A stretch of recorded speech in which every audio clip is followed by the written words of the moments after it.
Well, what we're going to talk about today is a subject that's dear to my heart and my wife Ruthie's heart, and that's silage safety. We have a huge silage industry in the U.S. This last year, 2015, we put up approximately 165 million tons of silage in the U.S. Here in the state of Kansas last year, we put up 5.35 million tons of silage, primarily from corn, sorghum, alfalfa, winter forages. And we really have two major problems in our silage industry as we look at it today. And that is shrink loss, in other words, tons in, tons out, acres in, acres out. That differential's too high. And we think that shrink loss can be cut in half with the existing technologies. And the other major problem we have in our silage industry is safety. And safety is a problem in virtually every silage operation. It's a problem from when I enter that field to chop that first load until I've fed the last ton from that bunker pile. And 90+% of our 165 million tons is in bunkers and piles. And we've been very focused on safety issues since the late 1990s, when we suddenly realized that we were having fatalities from various sources. Tractor rollovers, fall from heights, falling off bunker walls, and fatalities from avalanches. And as our livestock operations have expanded, gotten larger, particularly our dairies, as our feedlots have gotten larger, we're putting more tons in our bunkers and piles, and in a lot of cases we're overfilling bunkers and piles. And when we overfill, that leads to issues with feed out, silage faces that are too high, silage faces that are prone to avalanche. And avalanches are a huge problem today. There's no way we can predict an avalanche. Avalanches happen in a split second, and avalanches can be deadly for whoever's beneath that silage.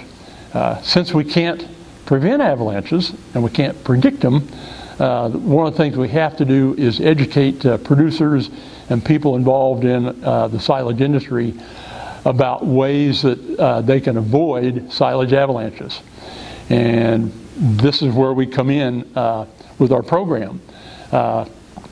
We feel very strongly that there's no reason whatsoever to approach a silage feeding face. I don't think anyone should approach a silage feeding face that they couldn't reach up and touch the top of. We have known fatalities from bunker silos that were 10 or 11 feet in depth. We have fatalities from piles that were no taller than 13 or 14 feet. And when we think about it, a cubic foot of silage weighs approximately 45 to 50 pounds.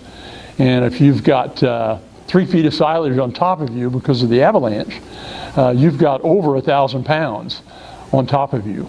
And there's no way you're going to escape. And most fatalities from avalanches occur through suffocation and not other life-threatening injuries.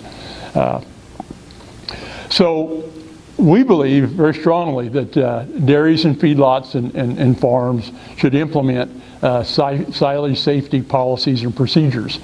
These should be written out. These should be in the hands of all their employees. These should be posted in break rooms or places where our employees congregate. I think we should have a silage safety meeting at least twice a year. Have that silage safety meeting before the harvest season begins, and then have another safety meeting in the middle of the winter during the feed out period when we tend to have most of our avalanche tragedies occur. It's impossible to compile statistics on number of avalanches and injuries and fatalities from avalanches. We know just from police reports, sheriff's reports, newspaper, TV reports, that we've had at least 6 or 8 fatalities in the U.S. in the last 3 or 4 years from avalanches. And every one of these was avoidable.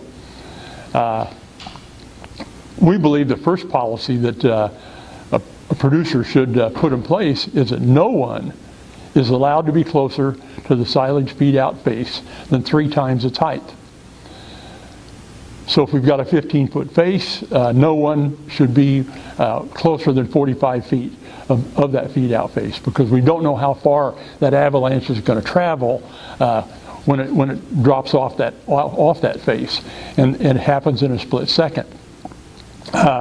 Another safety policy and procedure we believe in very strongly is the buddy rule. Because most fatalities occur from suffocation, if someone is there to witness the avalanche and the individual being buried by the avalanche, there's an opportunity to get that person out while they're still alive. Now, there may be serious injuries, but if they're out, we can at least get them to medical attention. So, number 1 is do not approach the face. Second rule is the buddy rule. Third thing we want people to be aware of is when they are on top of a bunker or pile, to remove the covering materials, tires, tire walls, plastic, oxygen barrier film, gravel bags. Do not get closer to the feed out face than the height of that feed out face. So if we have a 12 or 14 foot face, I wouldn't want my employees removing covering materials closer than 12 to 14 feet of that feed out face, because we've had fatalities with individuals removing covering materials and going down with the avalanche and suffering serious injury and in 2 cases fatalities. The other thing that producers can do is use proper unloading technique. Shaving the faces, raking the faces, not using loader buckets and digging in and creating overhangs that can lead to avalanches. And so just using good feed out technique can also be a benefit. There's a lot of samples taken from silages, nutritionists of course. There's a lot of samples taken for densities. We believe very strongly that when we're taking samples, those samples should be taken from a loader bucket at a safe distance. There's absolutely no reason or justification for walking up to that silage face and taking that sample by hand. And there's certainly no reason to go up to that face and pull a core sample for density, even if you have somebody with you. A 12 or 14 foot face collapsing on an individual could be fatal. So we are not recommending taking these core samples for densities. There's some other things we can do, like not parking equipment close to the feed out face, not operating the payloader close to the feed out face when we're loading silage. And I think probably another good reminder is complacency. We get busy. Our employees have a lot of jobs to do. They get in a hurry, and it's very easy to become complacent and not fully aware of a person's surroundings. And the next thing you know, you find yourself too close to the face. And I know in my own case, I'm on dairies and feedlots a lot, and I'm in bunkers and piles, dozens of times a month. And I have to remind myself every once in a while, oh, hey, Keith, you're close enough. Don't go any closer. As a matter of fact, that happened today. I was on a feedlot that had a fairly large sorghum pile, and there were some issues with it, and I had to remind myself, make your evaluation from this distance. And so, so avalanches happen in a split second. Avalanches are deadly. Avalanches are not preventable, but what we can prevent as an industry and for our employees is to put policies and procedures in place with zero tolerance that no one's going to be caught under that avalanche.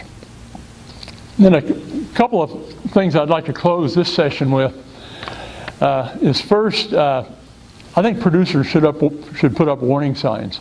They've got visitors, they've got people there that are not part of their team, and I think it's just a good practice to post warning signs around the perimeter of bunkers and piles of the dangers involved.